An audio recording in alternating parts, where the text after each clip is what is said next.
thought I would die down there. I can't remember anything about what happened. I must find a way to leave this place.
A world at war.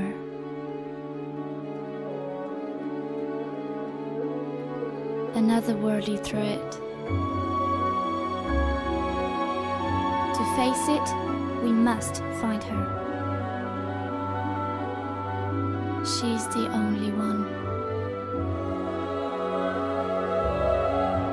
The only one between us and annihilation.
Perfect hunting experience.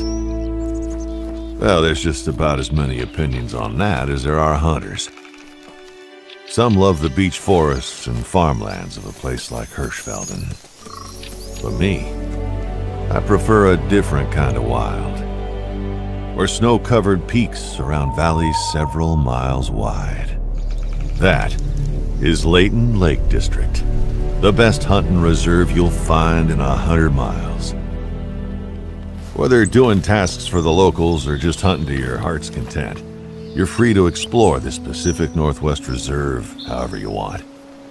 You may find your favorite hunting spot along a large valley lake, or deep inside a dense spruce forest. The Layton Lake District is home to some of the most majestic animals of the wild, like the moose, the black bear, and the mighty Roosevelt elk.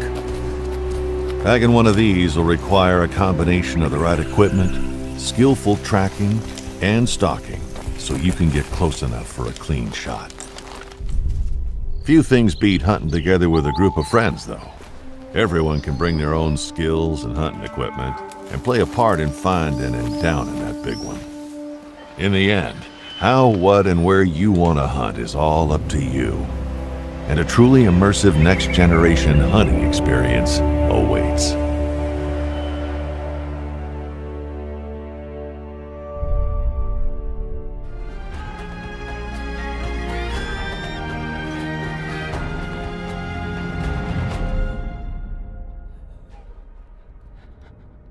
So you've just seen our trailer at Paris Games Week, and I'm going to go through the gameplay demo and show you what's cool playing wild. Save her, shaman. I really wanted the main character to carry the values of the game, like for example, he's not a warrior, so he's got a wood stick because he's more a sorcerer, he's a shaman, and the main thing is the fact that you can jump from a human character to any animal. I can call an eagle, for example, a wild eagle. What makes the game really cool is that when you call a bird like that, you can go into his spirit and control the bird. And you've got a new point of view of the same world.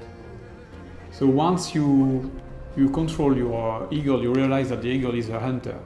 And here we want to hunt a new animal, because in wild you can catch any animal and summon the divinity of this animal.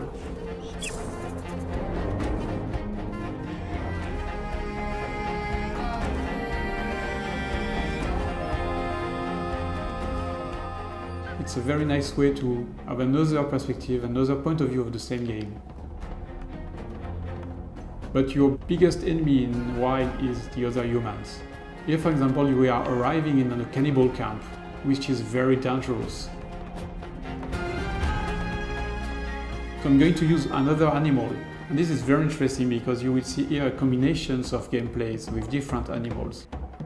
And then attack.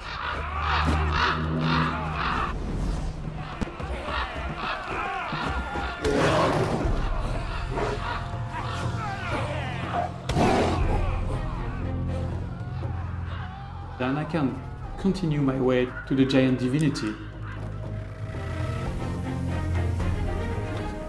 The divinities represent the forces of nature.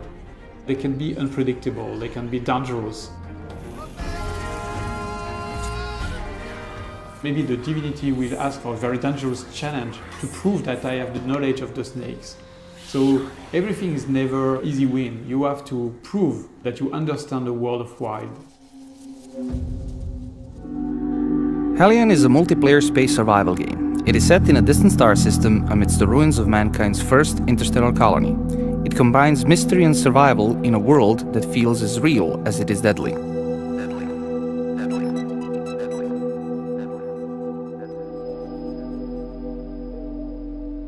Hellion is a fully modeled solar system with multiple planets, each with its own set of moons and accompanying asteroids. All in-game objects are bound by realistic orbital mechanics and Newtonian physics.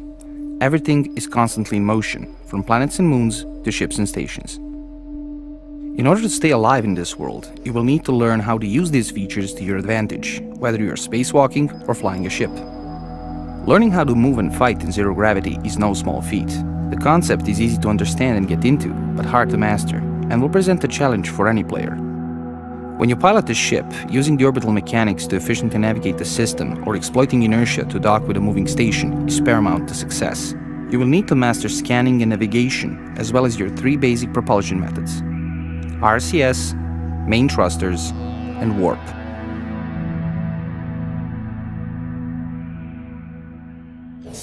When you wake up for the first time, you start in a small life support module with a basic ship, and you must quickly explore your surroundings for salvage or risk running out of air, fuel, and power. Remember that everything you do comes at a price. In order to stay alive, you need oxygen. To make oxygen, you need resources and power, but everything around you is slowly falling apart. All ships and stations have systems and subsystems that require regular maintenance or they break down.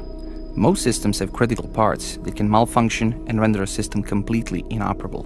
The only way out of this situation is to find and replace the defective part. Exploration and salvage play a big part in the game. Spacewalking through derelict ships and stations is how you initially survive, and it is also a way to obtain tools, resources, new weapons, and other equipment. Another thing that is available to you is mining asteroids for raw resources. You need tools, a ship, and a suitable chunk of rock. It is time-consuming and requires you to leave the safety of your ship, but is far more reliable when looking for a specific resource. Keep in mind, however, that all resources require processing before use. This is how you turn ice and various rocks into fuel and oxygen.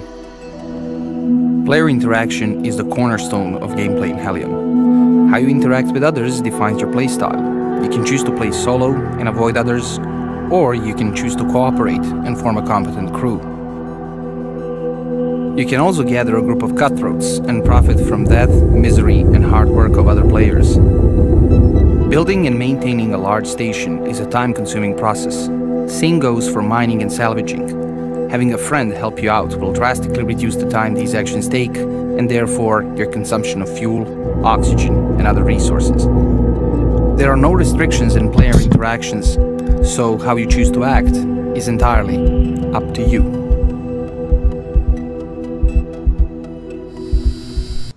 Welcome to your first look at Identity player housing. This here is an apartment in Ash Hill. It's still not quite complete. We have a little more work left to do on interface and such, but even as it is, it's the most complete player housing I've ever seen in an MMO. This inside is a 2-bedroom apartment, which means it can house 2 people, the owner and a friend. It starts off a little bit basic with low-level trims on the walls and such, and laminate flooring. All this can get upgraded. Almost everything is interactive, like this TV can be turned on, streaming YouTube videos. Oh my god, what the f happened? Alright, do me a favor. Call FSA Chebiz or something, he's in the beginning of the list, and tell him that ASDFZ needs that help we were talking about, alright? And like that, available for you.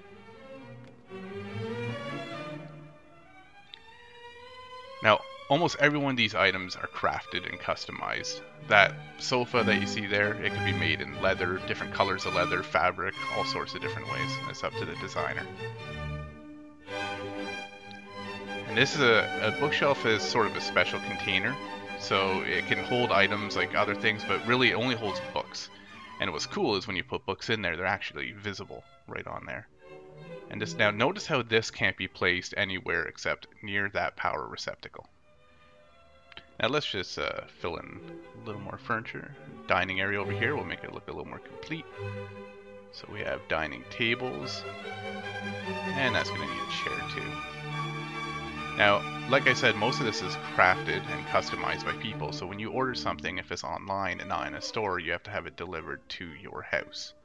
That means a transportation corporation or someone with the right job will actually bring it to your address and deliver it right into your house. When you paint on these canvas, you can do all sorts of things with it. First of all, you can just keep it for yourself. You can hang it on your wall. You can add a frame to it. Or you could sell it. You could sell it on the market. And if you think you're really good, you can submit it to an art gallery. Anyone off the street can just walk in, see your art, and buy it right there out of the gallery.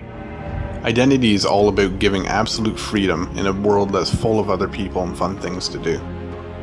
We've gotten rid of most of the AI and replaced it with people. It's people who are driving down the street, and it's people who run for governor, it's people who play as police officers and fight crime. You'll find sports, car racing, paintball matches, and more others than I have time to list. And if living off the land is your sort of thing, you can make a pretty good living hunting or fishing.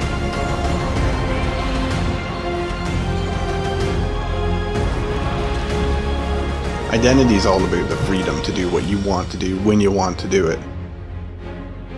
While Identity is an MMORPG in most ways, we're going to be offering you the option to rent your own servers too. So if you want a different, more specialized style of gameplay than our official servers have, such as maybe hardcore role-playing or some kind of like endless action, server operators are going to have control over hundreds of features to customize what they want. Alright, in Watertown, the suspect's in custody. Nobody's coming to perimeter. It's still a hot scene. 10-4. If you're somebody that likes to take the quiet route, you can form a business and play the market, or you could take the other way. You could become a criminal, you could rob people, you could rob banks, you could steal cars. Everything is open for player interaction.